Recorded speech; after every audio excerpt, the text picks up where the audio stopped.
राधे राधे, जय माता दी। आप सभी को शारदीय नवरात्रि की हार्दिक शुभकामनाएं। आज है शारदीय नवरात्रि का पहला दिन और पहले दिन हमने सुबह और शाम की कैसे पूजा करी है, आज वही आप सभी लोगों को दिखाने वाले हैं। पहला दिन माता शैलपुत्री को समर्पित होता है। शैलपुत्री माता का प्रिय रंग पीला होता है। शैलपुत्री माता अपने भक्तों पर असीम कृपा बरसाती हैं। नवरात्रों में माता रानी के 9 अलग अलग स्वरूपों का पूजन होता है।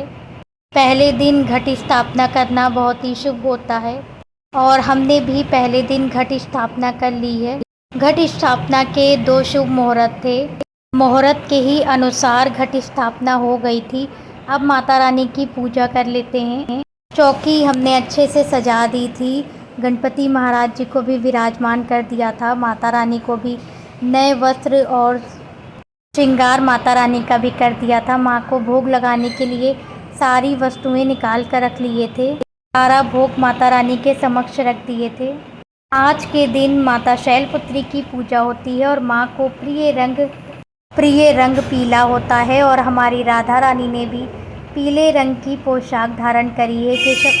केशव बाबू ने भी पीले रंग की पोशाक धारण करके रखी है।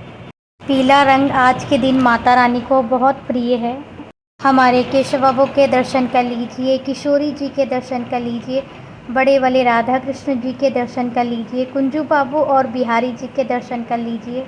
मंदिर की पूजा तो सुबह ही हो गई थी। अब हमारे केशव बाबू भी माता रानी की पूजा करेंगे। तो देखिए हमारे केशव बाबू माता रानी की पूजा कैसे करते हैं।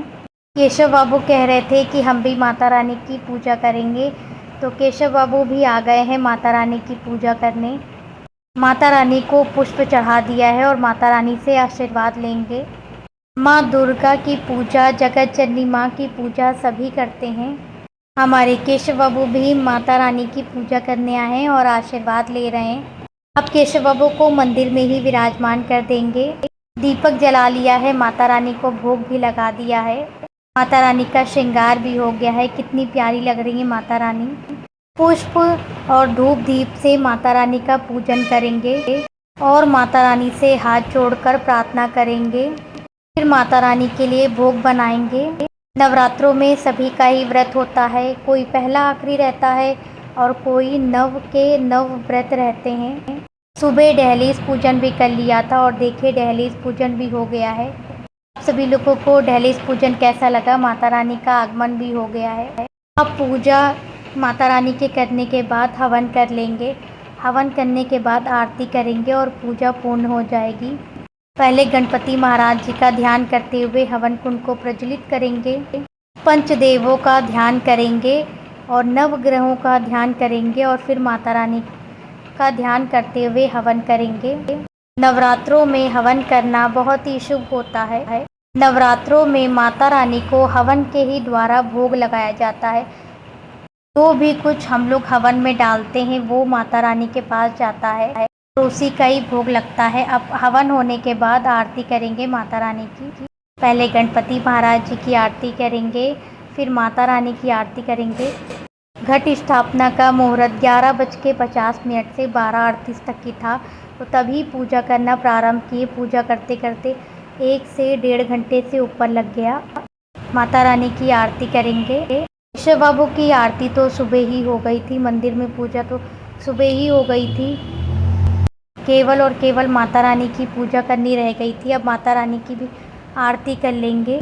आरती हो जाने के बाद नवरात्रों में पाठ करने का विशेष महत्व होता है। दुर्गा चालीसा, दुर्गा जी के 108 नाम, दुर्गा सप्तशती, रामायण का पाठ, सुंदरकांड का पाठ, ये सब नवरात्रों में किया जाता है। लेकिन अपने सामर्थ्य के अनुसार जो भी पाठ आप नित्य कर सकते हैं वो पाठ ज़रूर करना चाहिए।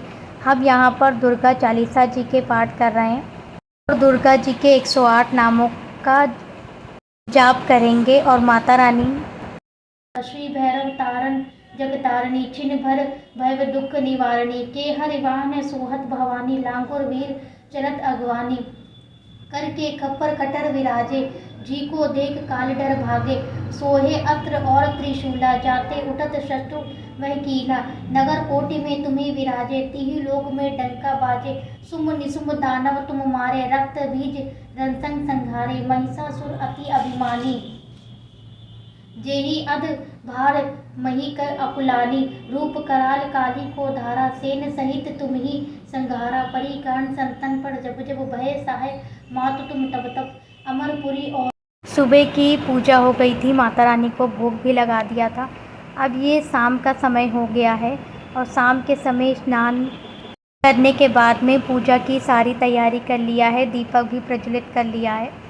बाहर मुख्य द्वार पर भी दीपक जला दिया है और कलश का भी पूजन करेंगे। माता रानी को टीका करेंगे, गणपति महाराज जी का पूजन करेंगे, अपने केशव बाबू का पूजन करेंगे। भोग में जो लगाना है वो आज के दिन घी का भोग लगता है। माता शैलपुत्री को घी का भोग लगाया जाता है। माँ को मीठे चीज़ों का भी भोग लगा सकते हैं, जैसे साबूदाने की खीर या फिर मखाने की खीर का भी, या ड्राई फ्रूट की खीर का भी भोग लगा सकते हैं। सुबह हवन हो जाता है तो शाम को हम हवन नहीं करते, केवल साधारण तरीके से माता रानी का पूजन कर लेते हैं। और माता रानी को घी रख दिया है सामने, माता रानी को घी का भोग लगाएंगे। चलिए भोग लगा लेते हैं। पहले गणपति महाराज जी को भोग लगा दिया था, अब माता रानी को भोग लगा देंगे। आओ भोग लगाओ मेरी मैया, रुच रुच भोग लगाओ मेरी मैया, चारों दिशाओं से आओ मेरी मैया। अब आरती करेंगे माता रानी की, माँ दुर्गा जी की आरती करेंगे, केशव बाबू की भी आरती करेंगे। लौंग और कपूर से आरती हो गई है, आप लोग भी आरती लीजिए शाम की। सुबह और शाम की हमने इस प्रकार माता रानी की पूजा करी। और आप सभी लोगों ने कैसे पूजा की है हमें कमेंट बॉक्स में कमेंट करके ज़रूर बताइएगा। अगर आपको वीडियो पसंद आई हो तो वीडियो को लाइक कीजिए, शेयर कीजिए, सब्सक्राइब कीजिए और ऐसे ही वीडियो देखने के लिए चैनल पर बने रहिए। जय माता दी, राधे राधे।